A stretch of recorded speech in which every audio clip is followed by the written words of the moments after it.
नमस्कार दोस्तों। क्या आपने कभी सोचा है कि कुछ लोग कई सालों से ट्रेडिंग कर रहे हैं, रोज चार्ट देखते हैं, नई नई स्ट्रैटेजीज सीखते हैं, इंडिकेटर्स लगाते हैं, फिर भी उनके ट्रेडिंग अकाउंट में पैसा बढ़ने के बजाय कम होता जाता है। शुरुआत में उन्हें लगता है कि शायद स्ट्रैटेजी सही नहीं है, फिर दूसरी स्ट्रैटेजी सीखते हैं, फिर कोई नया इंडिकेटर, फिर कोई नया यूट्यूब वीडियो, लेकिन कुछ समय बाद भी वही समस्या, प्रॉफिट नहीं बनता। अगर आपके साथ भी ऐसा हो रहा है तो आज की यह वीडियो आपके लिए बहुत महत्वपूर्ण है, क्योंकि आज हम जानेंगे कि आखिर ट्रेडिंग में पैसा क्यों नहीं बनता। और सबसे जरूरी बात, समस्या हमेशा मार्केट में नहीं होती, कई बार समस्या हमारे अपने तरीके में होती है। आज हम बात करेंगे 7 ऐसी बड़ी वजहों के बारे में जिनकी वजह से ट्रेडर बार बार लॉस करता है और कंसिस्टेंट प्रॉफिट नहीं बना पाता। तो वीडियो को अंत तक जरूर देखिए, क्योंकि आखिरी वजह सबसे ज्यादा महत्वपूर्ण है। वजह नंबर 8, बिना ट्रेडिंग प्लान के ट्रेड करना। दोस्तों, ट्रेडिंग में पैसा न बनने की सबसे पहली वजह है बिना प्लान के ट्रेडिंग करना। बहुत सारे बिगिनर्स मार्केट खुलते ही चार्ट देखने लगते हैं। कोई कैंडल ऊपर जाती दिखाई दी, बाय कर दिया, थोड़ा नीचे आई, सेल कर दिया, फिर मार्केट ऊपर चला गया, दोबारा बाय कर दिया। यानी कोई फिक्स्ड प्लान नहीं है, बस मार्केट को देखकर रिएक्शन दिया जा रहा है। लेकिन एक डिसिप्लिन ट्रेडर ऐसा नहीं करता। वह ट्रेड लेने से पहले तय करता है एंट्री कहां होगी, स्टॉप लॉस कहां होगा, टारगेट क्या होगा, कितना रिस्क लेना है और किस कंडीशन में ट्रेड से बाहर निकलना है। अगर ये चीजें पहले से तय नहीं हैं तो आप ट्रेडिंग नहीं कर रहे, आप सिर्फ अंदाजा लगा रहे हैं। इसलिए अगर आप चाहते हैं कि ट्रेडिंग में पैसा बने तो सबसे पहले अपना ट्रेडिंग प्लान बनाइए। वजह नंबर 2, ओवर ट्रेडिंग। अब दूसरी और बहुत बड़ी वजह है ओवर ट्रेडिंग। कई ट्रेडर्स को लगता है कि जितने ज्यादा ट्रेड्स करेंगे उतना ज्यादा पैसा कमाएंगे, लेकिन रियलिटी इसके बिल्कुल उलट हो सकती है। मान लीजिए आपने सुबह एक ट्रेड लिया और उसमें RS 500 का प्रॉफिट हुआ। आपको लगा आज तो मार्केट मेरे कंट्रोल में है। फिर दूसरा ट्रेड लिया, उसमें RS 300 का लॉस। अब आप सोचते हैं RS 300 वापस निकालना है। तीसरा ट्रेड लिया, फिर लॉस। अब चौथा ट्रेड, फिर पांचवां ट्रेड, और देखते ही देखते जिस दिन की शुरुआत RS 500 प्रॉफिट से हुई थी, उसी दिन का अंत बड़े लॉस के साथ हो जाता है। क्यों? क्योंकि आपने अपने सेटअप के बजाय सिर्फ ज्यादा ट्रेड्स करने पर ध्यान दिया। याद रखिए, हर मार्केट मूव आपके लिए ट्रेड नहीं होता। कई बार सबसे अच्छा ट्रेड होता है नो ट्रेड। अगर आपका सेटअप नहीं बन रहा है तो आराम से बैठिए, मार्केट कल भी खुलेगा। वजह नंबर 3, बहुत ज्यादा रिस्क लेना अब तीसरी वजह है।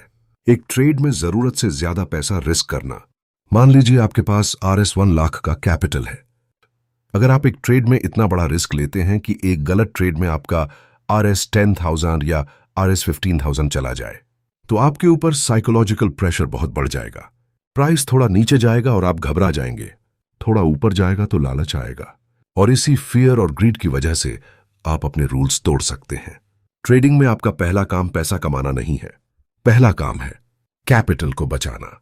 क्योंकि अगर कैपिटल ही खत्म हो गया तो अगला ट्रेड कैसे करेंगे। इसलिए हमेशा अपने रिस्क को पहले तय करें, पोजीशन साइज बाद में तय करें, और यह समझें कि एक ट्रेड आपका पूरा ट्रेडिंग करियर तय नहीं करता। वजह नंबर 4, स्टॉप लॉस को फॉलो नहीं करना। अब आते हैं एक ऐसी गलती पर जो बहुत खतरनाक है, स्टॉप लॉस हटाना या बार बार दूर करना। मान लीजिए आपने बाय किया, आपने स्टॉप लॉस लगाया, मार्केट थोड़ा नीचे आया, प्राइस स्टॉप लॉस के करीब पहुंच गया। अब ट्रेडर सोचता है थोड़ा और नीचे जाने दो, फिर मार्केट वापस ऊपर आ जाएगा। वह स्टॉप लॉस नीचे कर देता है, मार्केट फिर नीचे जाता है, फिर स्टॉप लॉस और नीचे, और धीरे धीरे छोटा लॉस बहुत बड़ा लॉस बन जाता है। दोस्तों, मार्केट में यह जरूरी नहीं कि आपका हर ट्रेड सही हो। आपको गलत होने पर छोटा लॉस स्वीकार करना सीखना होगा। स्टॉप लॉस आपकी हार नहीं है, स्टॉप लॉस आपके रिस्क को लिमिट करने का एक तरीका है। इसलिए ट्रेड लेने से पहले तय कीजिए कि आप कितना नुकसान स्वीकार कर सकते हैं, और अगर आपका स्टॉप लॉस हिट हो जाता है तो उसे सम्मान के साथ स्वीकार कीजिए। वजह नंबर 5, लॉस के बाद रिवेंज ट्रेडिंग। अब आते हैं 5वीं वजह पर, और यह बहुत से ट्रेडर्स की सबसे बड़ी कमजोरी होती है। इसे कहते हैं रिवेंज ट्रेडिंग। मान लीजिए आपका पहला ट्रेड RS 1000 लॉस में बंद हुआ। अब आपका दिमाग कहता है कोई बात नहीं, अगला ट्रेड लेकर RS 1000 वापस निकाल लूंगा। आपने दूसरा ट्रेड लिया, वह भी लॉस में चला गया। अब आपका दिमाग और ज्यादा इमोशनल हो जाता है। आप पोजीशन साइज बढ़ा देते हैं, कहते हैं अब तो पैसा वापस निकालना ही है। तीसरा ट्रेड भी गलत हो गया। अब RS1000 का लॉस RS3000 या RS5000 तक पहुंच सकता है। और सबसे बड़ी समस्या यह है कि आप स्ट्रैटेजी से नहीं, इमोशन से ट्रेड कर रहे थे। इसलिए अगर लगातार लॉस हो रहा है तो कुछ समय के लिए ट्रेडिंग बंद कर दीजिए। चार्ट से दूर जाइए, अपने ट्रेड्स को रिव्यू कीजिए और खुद से पूछिए, क्या मैंने अपना रूल फॉलो किया था? अगर नहीं किया था तो समस्या मार्केट में नहीं, आपके डिसिप्लिन में थी। वजह नंबर 6, बार बार स्ट्रैटेजी बदलना। अब बात करते हैं एक बहुत कॉमन प्रॉब्लम की। आज आपने एक स्ट्रैटेजी सीखी, कल यूट्यूब पर दूसरी स्ट्रैटेजी देख ली, परसों कोई नया इंडिकेटर मिल गया, फिर किसी ट्रेडर ने कहा कि यह स्ट्रैटेजी सबसे ज्यादा काम करती है, या आपने कहा अपनी पुरानी स्ट्रैटेजी छोड़ दी, अब नई स्ट्रैटेजी शुरू। कुछ ट्रेड्स लॉस में गए, फिर आपने उसे भी छोड़ दिया और कुछ समय बाद आपके पास 10 स्ट्रैटेजीज होती हैं, लेकिन किसी एक स्ट्रैटेजी पर कॉन्फिडेंस नहीं होता। दोस्तों, किसी भी स्ट्रैटेजी को समझने के लिए उसे पर्याप्त समय और डेटा देना जरूरी है। सिर्फ 4-5 ट्रेड्स देखकर यह तय नहीं किया जा सकता कि स्ट्रैटेजी अच्छी है या खराब। आपको बैक टेस्टिंग करना चाहिए, ट्रेडिंग जर्नल बनाना चाहिए, अलग अलग मार्केट कंडीशंस में स्ट्रैटेजी को देखना चाहिए और फिर डेटा के आधार पर निर्णय लेना चाहिए। याद रखिए, हर बार स्ट्रैटेजी बदलने से आपका स्किल नहीं बढ़ता, कई बार सिर्फ कंफ्यूजन बढ़ता है। वजह नंबर 7, जल्दी अमीर बनने की सोच। अब आते हैं सबसे बड़ी वजह पर, जल्दी पैसा कमाने की इच्छा। बहुत से लोग ट्रेडिंग शुरू करते हैं क्योंकि उन्हें लगता है अगर मेरे पास RS20,000 है तो कुछ ही महीनों में इसे RS1 लाख बना दूंगा, फिर RS1 लाख को RS5 लाख और देखते ही देखते करोड़ों रुपए।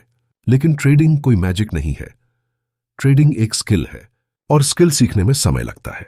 आपको चार्ट समझना होगा, रिस्क मैनेजमेंट सीखना होगा, साइकोलॉजी पर काम करना होगा, अपनी गलतियों को समझना होगा और सबसे जरूरी, आपको लॉस स्वीकार करना सीखना होगा। अगर आपका पूरा फोकस सिर्फ यह है कि आज कितना पैसा कमाना है, तो आप हर दिन टारगेट पूरा करने की कोशिश करेंगे और यही चीज आपको ओवर ट्रेडिंग की तरफ ले जा सकती है। इसलिए शुरुआत में प्रॉफिट से ज्यादा फोकस होना चाहिए प्रोसेस पर। तो फिर ट्रेडिंग में पैसा कैसे बनाया जाए? अब सवाल आता है, अगर ये सारी गलतियां नहीं करनी है तो करना क्या चाहिए? इसके लिए एक सिंपल फ्रेमवर्क समझिए। पहला, एक सेटअप चुनिए। हर चीज एक साथ सीखने की कोशिश मत कीजिए। एक ऐसी स्ट्रैटेजी चुनिए जिसे आप समझते हैं, उसके रूल्स लिखिए। दूसरा, बैक टेस्टिंग कीजिए। देखिए कि आपकी स्ट्रैटेजी पुराने मार्केट डेटा पर कैसी परफॉर्म करती है। कितने ट्रेड्स में प्रॉफिट हुआ, कितने ट्रेड्स में लॉस, एवरेज प्रॉफिट कितना, एवरेज लॉस कितना। यह डेटा आपको इमोशन से ज्यादा सही तस्वीर दे सकता है। तीसरा, रिस्क मैनेजमेंट रखिए। किसी भी एक ट्रेड को इतना बड़ा मत बनाइए कि वह आपके पूरे कैपिटल को प्रभावित कर दे। पहले रिस्क तय कीजिए, फिर पोजीशन साइज। चौथा, ट्रेडिंग जर्नल बनाइए। हर ट्रेड के बाद लिखिए, मैंने एंट्री क्यों ली, स्टॉप लॉस कहां था, टारगेट क्या था, ट्रेड का रिजल्ट क्या रहा और सबसे महत्वपूर्ण, क्या मैंने अपने रूल्स फॉलो किए। 1 महीने बाद जब आप अपना जर्नल देखेंगे तो आपको अपनी गलतियां खुद दिखाई देने लगेंगी। एक बहुत जरूरी बात दोस्तों, ट्रेडिंग में पैसा बनाने का मतलब यह नहीं है कि आप हर दिन प्रॉफिट करें। कुछ दिन प्रॉफिट होंगे, कुछ दिन लॉस होंगे, कुछ दिन शायद कोई ट्रेड ही नहीं मिलेगा। लेकिन अगर लंबे समय में आपकी स्ट्रैटेजी, रिस्क मैनेजमेंट और डिसिप्लिन आपके पक्ष में है तो कंसिस्टेंसी की संभावना बेहतर हो सकती है। इसलिए हर ट्रेड को लेकर इमोशनल मत बनिए। एक ट्रेड आपका भविष्य तय नहीं करता, एक लॉस आपको खराब ट्रेडर नहीं बनाता और एक प्रॉफिट आपको महान ट्रेडर नहीं बनाता। असल चीज है आप लंबे समय में अपने रूल्स कितनी कंसिस्टेंटली फॉलो करते हैं। फाइनल मैसेज तो दोस्तों, अगर ट्रेडिंग में आपका पैसा नहीं बन रहा है तो आज से एक काम जरूर कीजिए। मार्केट को दोष देने से पहले खुद से 5 सवाल पूछिए। क्या मेरे पास ट्रेडिंग प्लान है? क्या मैं ओवर ट्रेडिंग करता हूं? क्या मैं जरूरत से ज्यादा रिस्क लेता हूं? क्या मैं स्टॉप लॉस फॉलो करता हूं? और क्या मैं इमोशन में ट्रेड करता हूं? अगर इन सवालों में से किसी का जवाब हां है तो आपको अपनी ट्रेडिंग स्ट्रैटेजी से पहले अपनी ट्रेडिंग हैबिट्स पर काम करना चाहिए, क्योंकि मार्केट को कंट्रोल करना आपके हाथ में नहीं है। आप यह तय नहीं कर सकते कि अगली कैंडल ऊपर जाएगी या नीचे, लेकिन आप यह तय कर सकते हैं कि कितना रिस्क लेना है, कब ट्रेड लेना है, कब ट्रेड नहीं लेना है और कब लॉस स्वीकार करके बाहर निकलना है। यही चीज एक बिगिनर और एक डिसिप्लिन ट्रेडर के बीच सबसे बड़ा अंतर पैदा करती है। तो याद रखिए, ट्रेडिंग में पैसा सिर्फ स्ट्रैटेजी से नहीं बनता, पैसा बनता है। Strategy plus risk management plus discipline plus psychology plus consistency से। अगर आपको यह वीडियो पसंद आया हो तो वीडियो को लाइक जरूर करें और कमेंट में बताइए कि ट्रेडिंग में आपकी सबसे बड़ी प्रॉब्लम क्या है। ओवर ट्रेडिंग, फियर, ग्रीड या रिवेंज ट्रेडिंग। और अगर आप स्टॉक मार्केट और ट्रेडिंग को आसान भाषा में सीखना चाहते हैं तो चैनल को सब्सक्राइब जरूर करें। मिलते हैं अगली वीडियो में। तब तक याद रखिए, मार्केट में टिके रहना सीखिए, प्रॉफिट अपने आप एक संभावना बन जाएगा। धन्यवाद।